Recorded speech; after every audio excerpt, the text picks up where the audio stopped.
সালাতে দোয়া কবুল হয়। সালাতে দোয়া কবুলের তিন জায়গা। একটা হচ্ছে তাকবীরে তাহরিমার পরে আমরা সানা পড়ি না, আমরা তো একটা পড়ি, আল্লাহর হাবিব সুন্নাহ এবং নফল নামাজে আরো পড়তেন সানা, ওই দোয়া কবুল হয়। দুই নম্বর জায়গা সালাতে সেজদায় পড়ে দোয়া করলে কবুল হয়।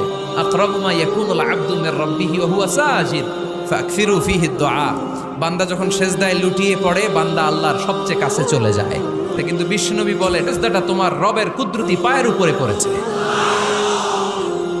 সেজদায় পড়ে দোয়া করেন। সালাম ফিরানোর আগে বিশ্বনবী দোয়া করতেন, লা ইউসাল্লিমান্না আহাদুকুম হাত্তা ইয়াতাআওয়াযা মিন আরবা'a।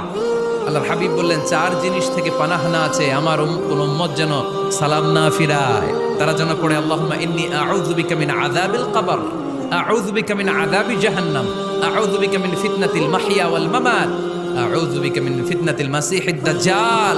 আল্লাহ কবরের আযাব থেকে বাঁচাও, আল্লাহ জাহান্নামের আগুন থেকে বাঁচাও, আল্লাহ জীবন